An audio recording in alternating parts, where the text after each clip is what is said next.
Ronnie thought the safety was a lot more guaranteed. Leaves that brown just to stop a bit, because Mark Selby has that same option. Come off the top cushion first, kick the brown from behind.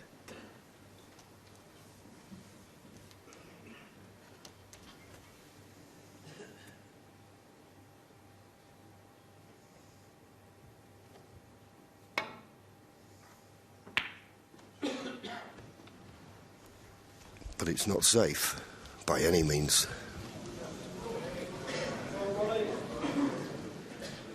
Oh, it needs to be pretty close to the blue to make the blue a lot easier than it is, so he may decide to screw this in around 2 cushions, trying to keep the white somewhere around the blue spot. The brown's there, has the cue ball running loose.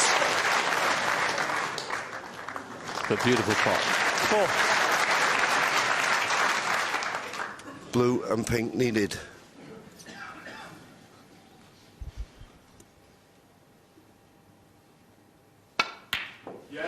Well, in a funny sort of way, Ronnie's done well to get out of this session and be in front.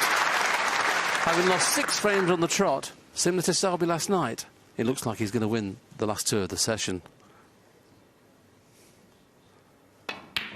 Well, why so hard, I ask myself? Ronnie Why is he not just stunned in? And why play for the black one? You don't need it. What on earth has gone on there? I've said that before, take nothing for granted, but I took that for granted. Well, and no reason not to. I can only presume Johnny's misread the scoreboard. I mean, you can't possibly do that, can you?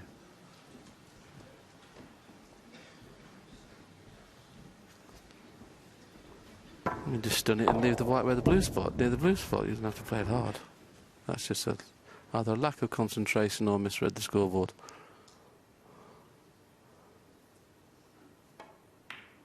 Now this will hurt because that pink's in. Needs the black.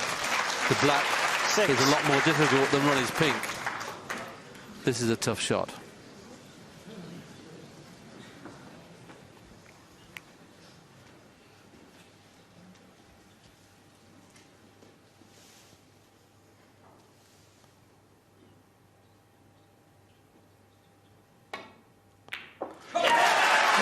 The cue ball's not in. What a very, very long frame it was, and they're aware of this the last game.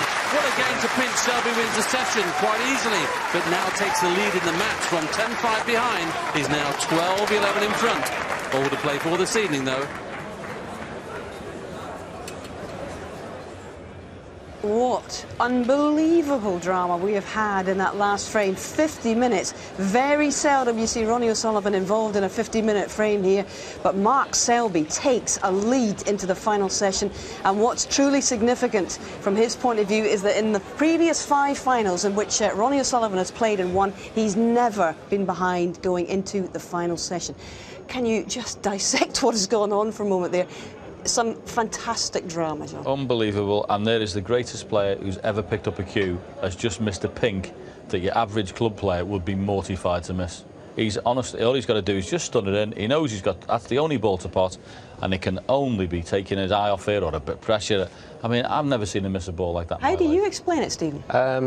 I think it's basically his head scrambled, basically, playing it, whether it's been in the length of frame, the snooker he's had to play against this afternoon, but I think he just took it for granted. And he hit it so hard, but he just took it for granted he wasn't going to miss. Just complete lapse of concentration. And he'd worked so hard to get himself in a situation to win that frame. How bruising could that shot and indeed the loss of that frame be for him? Well, funnily enough, the fact that he's missed it and then they've gone off is probably in his favour, because if he'd have missed it and he'd had to play frames after that, he'd be sitting there brooding about it. The fact that he'll be annoyed about it, but he can go and talk with Steve Peters and get it out of the system, and then he'll come back fresh. But if he'd, I mean, honestly, I mean, I've never seen Ronnie miss a shot like this.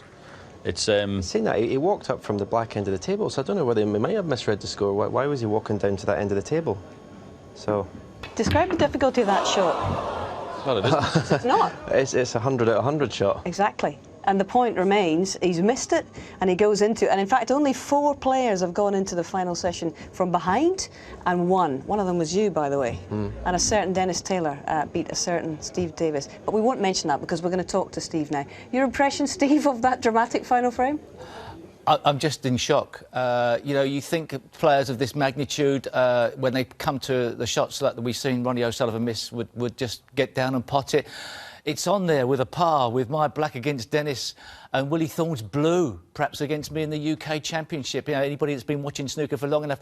I mean, look at the shot. I mean, it's into the open pocket of the middle pocket. But he did play it hard. Perhaps somehow, as Stephen Hendry said, his head was scrambled enough. He thought he had to get on the black, because otherwise, why hit it so hard? I mean, you know, I'm not even going to demonstrate the shot. There's no point. It's just, it's into an open middle pocket. Was it a lack of concentration? Was he trying to get on the black? Or did he twitch? You just don't know. But I'll tell you one person that's going to have a bit of a problem, Steve Peters, in getting his head right for this evening's session.